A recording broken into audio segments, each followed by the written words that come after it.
మన ముకుంద జ్యువెలరీలో republic sale flat 10% off 1VA అన్ని జ్యువెలరీ మీద. నూతన బ్రాంచెస్ జూబ్లీ హిల్స్, వైజాగ్ లో అతి త్వరలో ప్రారంభం. మేడారం మహాజాతరకు సర్వం సిద్ధమైంది. బుధవారం ప్రారంభమై 4 రోజుల పాటు జరగనున్న వనజాతరకు రేవంత్ సర్కార్ పెద్ద ఎత్తున ఏర్పాట్లు చేసింది.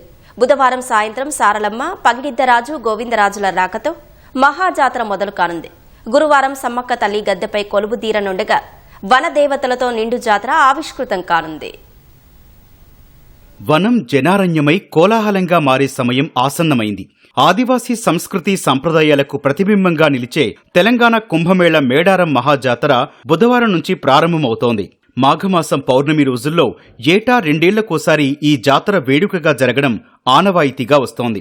వనం వీడి జనం మధ్యకొచ్చే వనదేవతల ఆగమనంతో అసలైన మహాజాతర మొదలవుతోంది. పల్లె పట్నం తేడా లేకుండా పెద్ద సంఖ్యలో వాహనాలు మేడారం బాట పడుతున్నాయి. ఆంధ్రప్రదేశ్, ఛత్తీస్గఢ్, ఒడిశా తదితర రాష్ట్రాల నుంచి భక్తులు పెద్ద ఎత్తున వనదేవతల చెంతకు చేరుతున్నారు. మేడారం మహాజాతరను ప్రతిష్టాత్మకంగా తీసుకున్న రాష్ట్ర ప్రభుత్వం భారీ స్థాయిలో ఏర్పాట్లు చేసింది. ఆలయ అభివృద్ధి, జాతర ఏర్పాట్ల కోసం 251 కోట్ల రూపాయలు వ్యయం చేసింది. మొత్తం 21 శాఖలకు చెందిన 42,027 మంది అధికారులు, సిబ్బంది మేడారం జాతరలో విధులు నిర్వహించనున్నారు. మరో 2,000 మంది ఆదివాసీ యువత వాలంటీర్లుగా సేవలందించనున్నారు. మొబైల్ నెట్వర్క్కు ఎలాంటి అంతరాయం లేకుండా 27 శాశ్వత టవర్లతో పాటు 33 మొబైల్ టవర్లను, 450 వెరీ హై ఫ్రీక్వెన్సీ సెట్లను ఏర్పాటు చేశారు. జాతరకు ఉపయోగపడేలా కొత్త రోడ్లతో పాటు మరమ్మతులు, కల్వర్టులతో రవాణా వ్యవస్థను బలోపేతం చేశారు.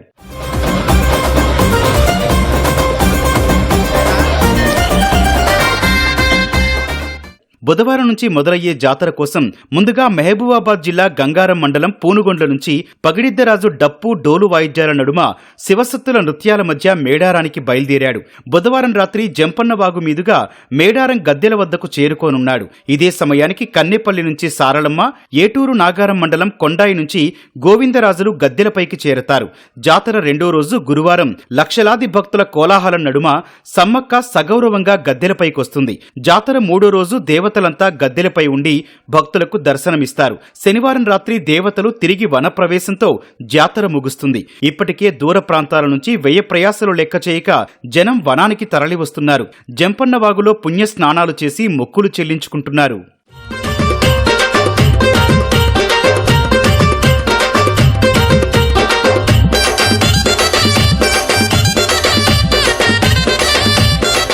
మేడారం వెళ్లే భక్తులంతా ముందుగా ములుగు జిల్లాలోని గట్టమ్మకు మొక్కులు చెల్లించుకోవడం దశాబ్దాల ఆనవాయితీ.